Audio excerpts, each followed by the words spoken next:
Good evening, ladies and gentlemen. Welcome to the Paronmal Club, our Wednesday show. Even though it's Friday today. It's because Cameron didn't watch the movie until yesterday. I had to wait for Freaky Friday. That, and he went to go see Meg last night. I did. That is either see it in 3D or rent it. There you go. That's my review for the Meg. We're doing Final Destination 3, which was made in 2006. It's a bit personal to me, but we'll get to that later. And Cameron's gonna give you the synopsis. Yes, this is both a Final Destination film and... dang it. Hold on. Give me a second. I was trying to do a bit, and my brain was like, no, I don't know what you're talking about. It's okay. 3, 2, 1, action. Okay. Final Destination 3 was made in 2006. It follows a group of seniors. They are at a carnival, and they're getting ready to graduate. They are, just kind of enjoying their last, little while before they graduate. The main character is named Wendy. She's played by Mary Elizabeth Winstead, a very prominent actress. Long story short, she's the final girl main character. She has a vision of the roller coaster disassembling, and there is all sorts of mayhem that ensues. And of course, she prevents it. There are several survivors that she saves, but only for a short time because you cannot cheat death. And so death, obviously, in this film, has the final say. Right. It was directed by James Wan. This is his second credited movie of the series. Sadly, he wasn't in the second one. He won't be in the third or the fifth one. It was also produced by Craig Perry, Warren Zad, Glenn Morgan, and again James Wong. Screenplay was done by Glenn Morgan and James Wong. Music is done by Shirley Walker. And sadly, we don't have Reddick in this one, which is sad. He was basically the brains, no offense, James Wong, but he was the brains behind this movie. Film locations are Playland, Vancouver, Canada. Shout out to you Vancouverans. It's the theme park scene. Oh, hey, remember in the last video, I was talking about, wasn't this filmed in British Columbia? That's hilarious. I must have had like a vision of the future. Vancouver College, Vancouver, Canada is the high school. And for some reason, that's all I could find. There's not really much information on this, but don't worry. Halloween will have more meat in the film locations. Mary Elizabeth Winstead plays Wendy Christensen. Ryan Merriman plays Kevin Fisher. Chris Lemche is Ian McKinley. Alex Johnson as Aaron Ulmer. James Easton as Frankie Cheeks. Jesse Moss as Jason Wise. Gina Holden as Carrie Dreyer. Texas Battle as Luis Romero. How awesome is that name? My name is Texas Battle. It's pretty interesting. Chelin Simones is Ashley Freund. Crystal Lau is Ashlyn Halpern. Amanda Crew is Julie Christensen. Maggie Ma is Perry Malinkowski. Wachowski, Estacia Sanders is Amber Reagan, Corey Monifin is Cahill, Tony Todd is, and this surprised me, he's the devil's voice for the roller coaster. Yeah, and he also is the announcer on the subway at the end. Oh, I didn't know that, but on to the gore score. Ooh, thank you, good sir. So, normally in the previous two films, there's some sort of news report where they say, oh, there was X amount of people that died in the accident. There is no finite number for those that died on the roller coaster that I could find. So I approximated around 17 people died on the roller coaster. That excludes the people that survived or died in the premonition. There are 3 people that died by their body being crushed. 2 were burned alive. 1 person had their head bashed. 1 person had their head crushed. 1 person had multiple nails by a nail gun in their head. 1 person was run over by the train. And again, there's no, again, I have to use an approximate number. About 20 people or more died on the subway due to derailment for a approximate total of 47 deaths. So more than part 2, but not more than the original. Wow. On to the favorite deaths.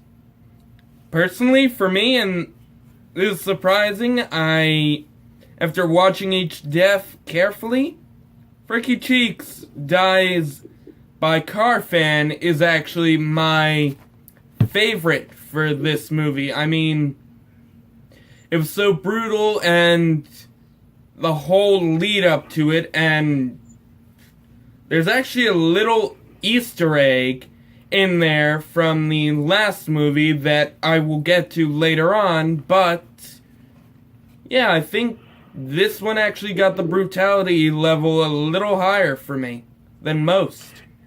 Yeah, you could say I'm a fan of that death as well. It was, a motor fan that bashed his brains in.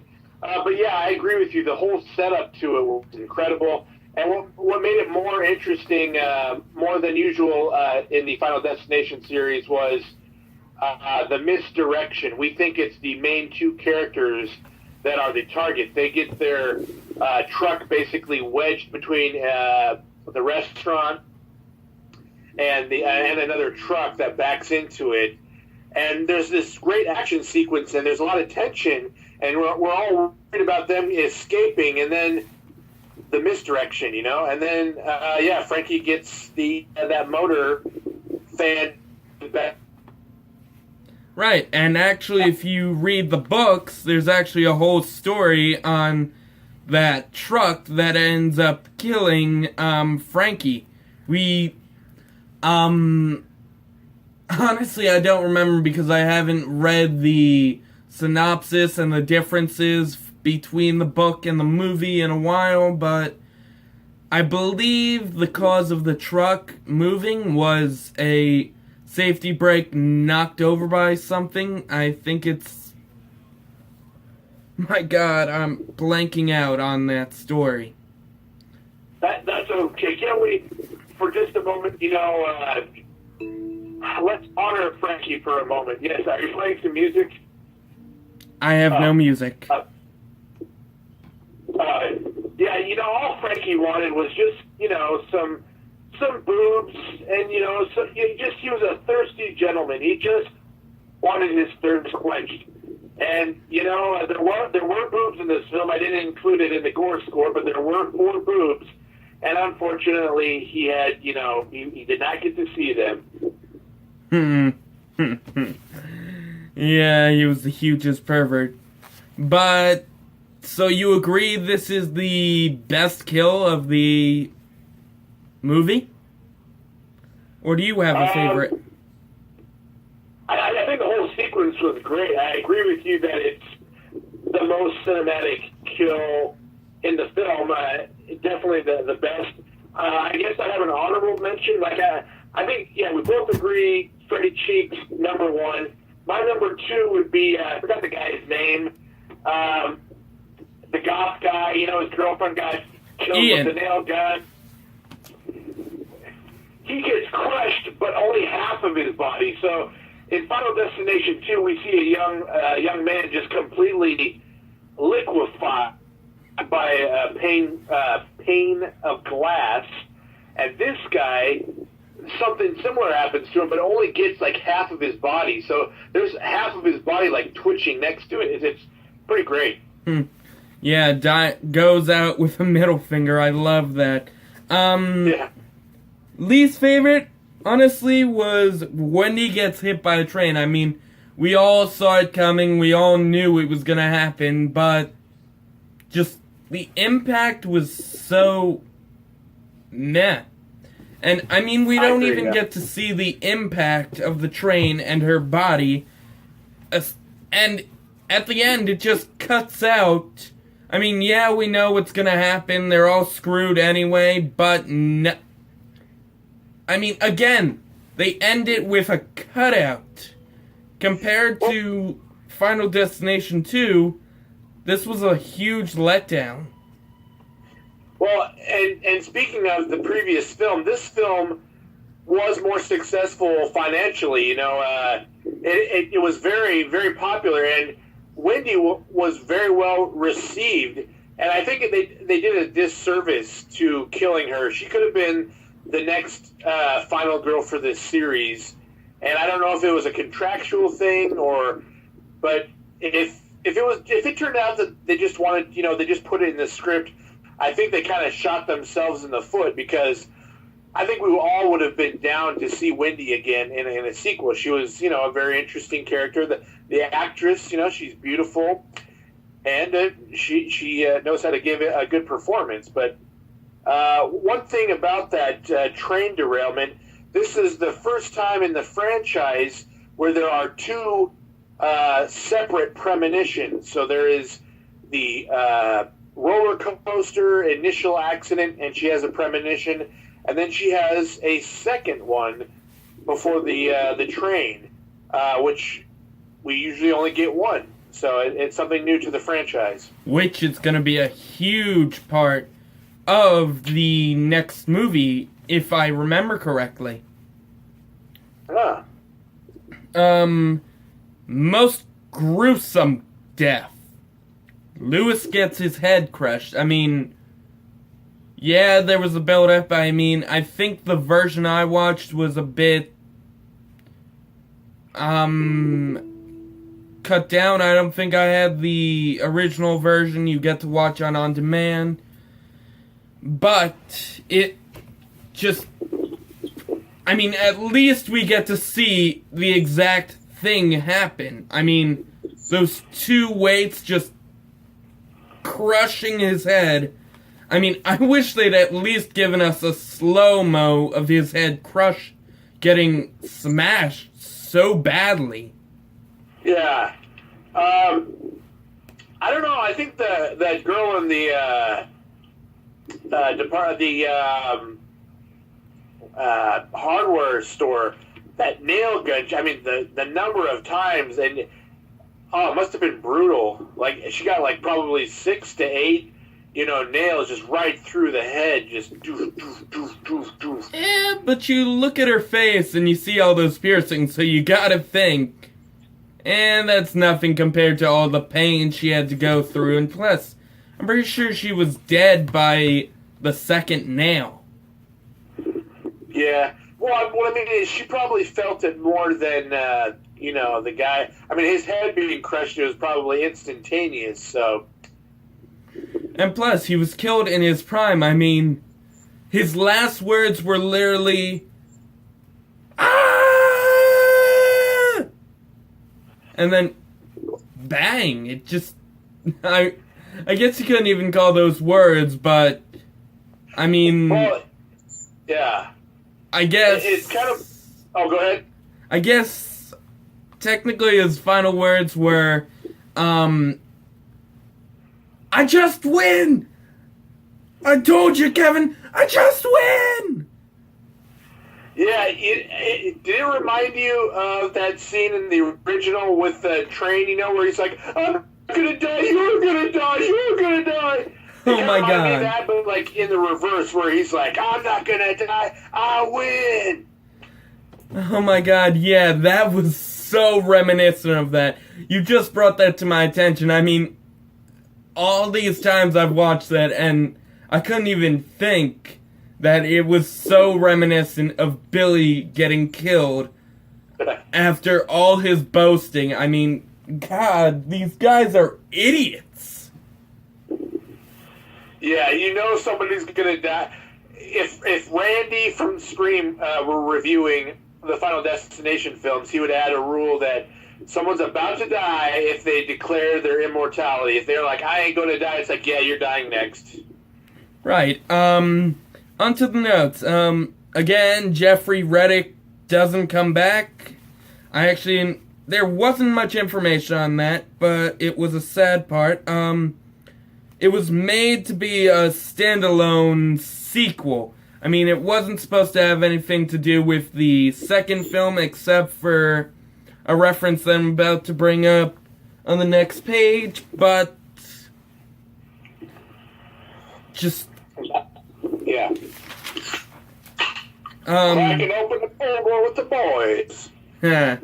Photos are now the key to living. I mean, she sucks at her job anyway, but I mean, at least she saved Ian. Partially. Sorry, who? Ian McKinley. No, but who's bad at their job? Wendy. Yeah. I mean, Yep. she saw it all happening, and then, like she said, she didn't try to take much control like she usually would. Yeah, really quickly, in Final Destination 1, we talked about the fact that the film had a lot of strong themes, and for Final Destination, it was very clear it was about, the invulnerability we have when we're younger, and also about the guilt that we have as survivors.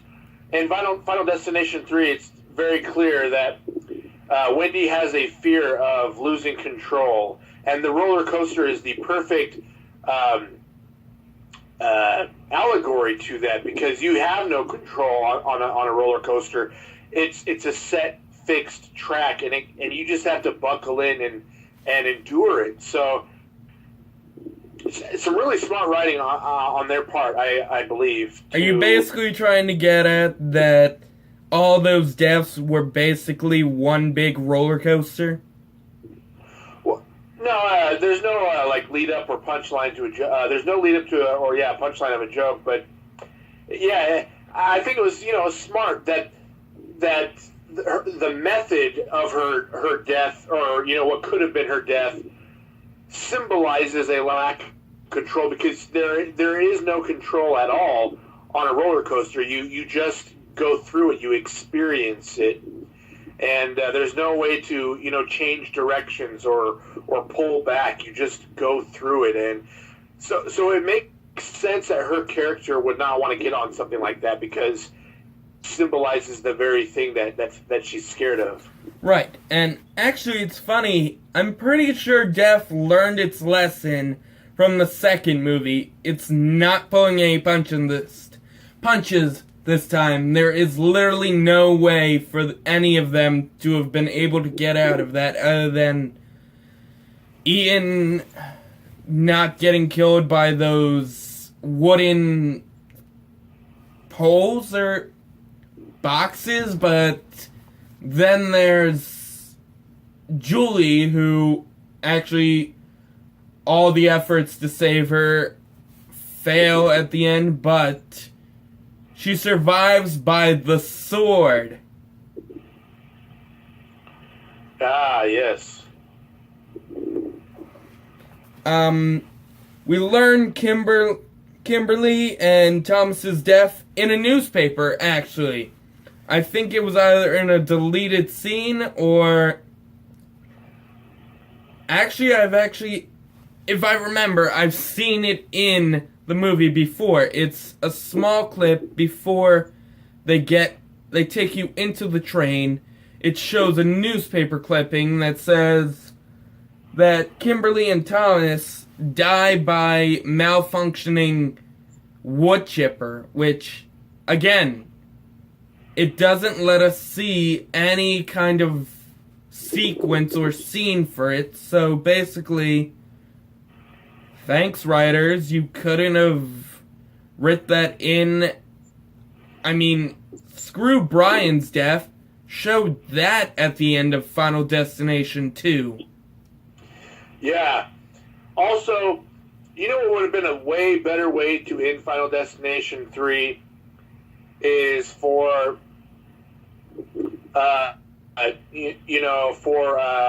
Wendy to recognize that her sister and her friend are on the same train, and then kind of freak out, and then it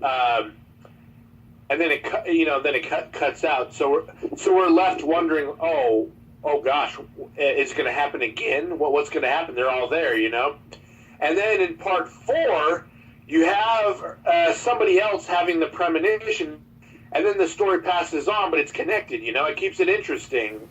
Again, I feel like, you know, the ending was overly complicated, and it just was not impactful. Right.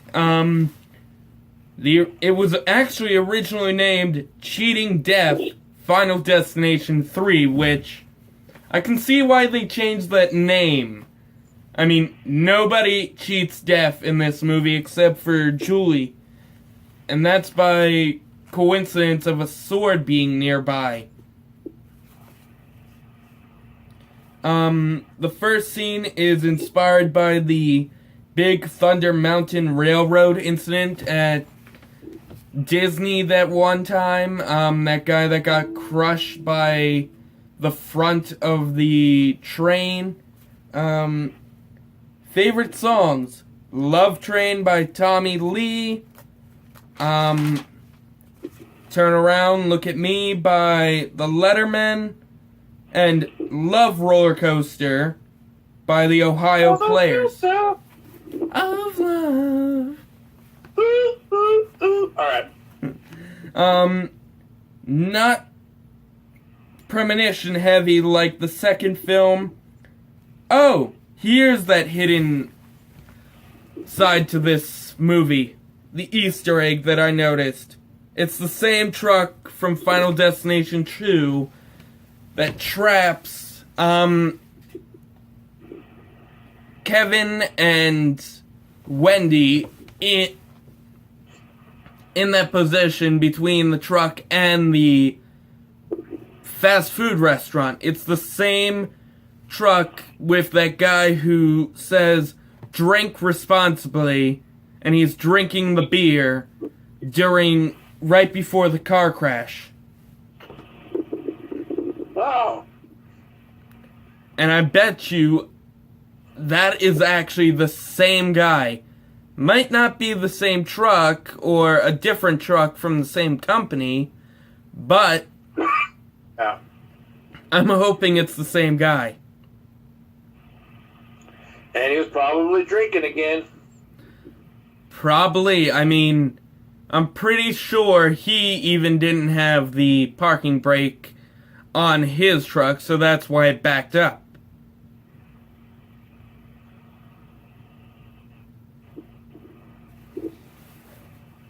Sorry, yeah, I'm eating some pizza. Sorry, it's Friday, you know, it's time to get down and party, you know what I'm saying? My God.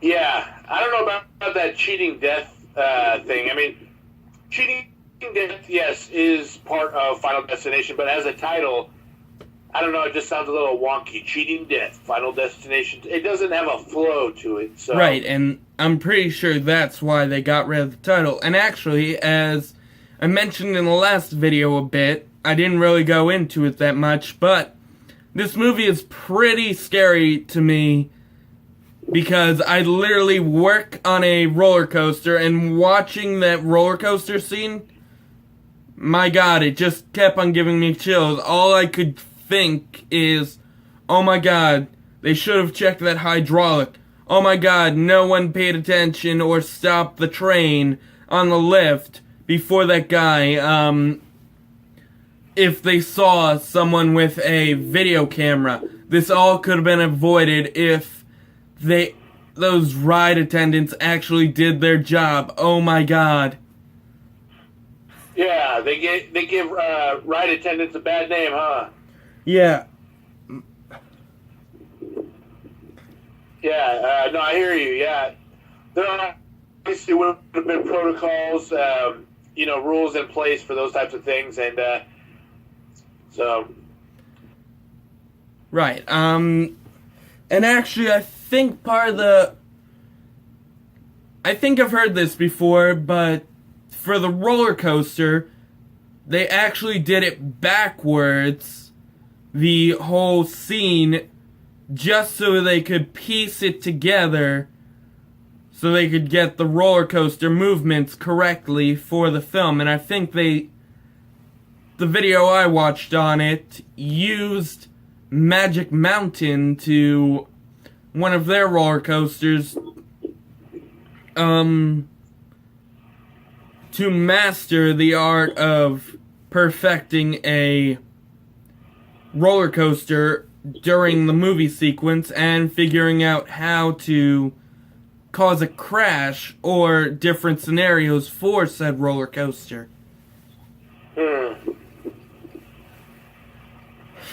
Yeah. But honestly, I liked this movie. It's just the ending was lacking a bit. I mean, the kills were great. The strategy of death was flawless. I kid you not. There were no flaws I could find in each death.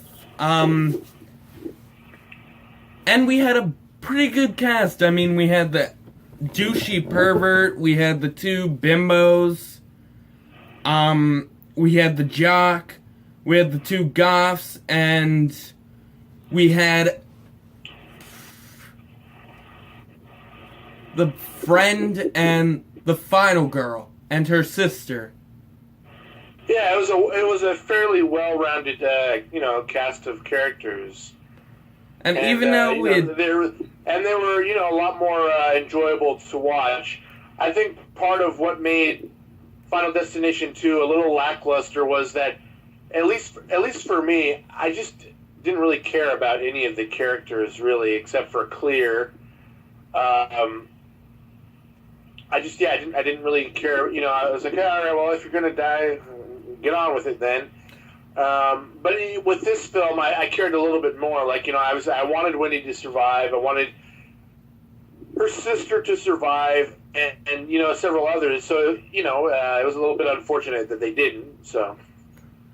Right, and actually, unlike the last movie, everyone knows each other in this movie, so it makes it a lot easier to compare yourself to the main character. I mean, they've known these guys through high school, and just you watch them die in front of you. I mean, some of them haven't really talked much to each other in the past, but again, you feel the impact. You go to school with these people, and it just hits you real hard after knowing them for so long. Yeah.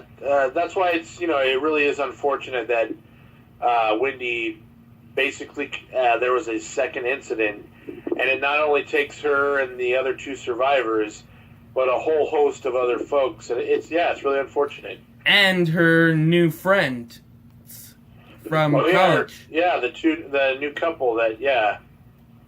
Well, I don't really think they were a couple. Well, I don't know. They're a couple of friends. There you go. Right, so, what would you rate this?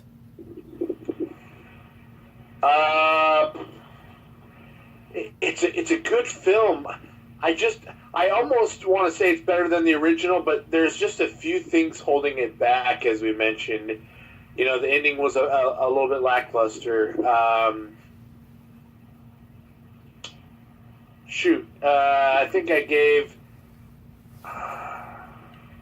I don't know about rating wise, but I would put it at.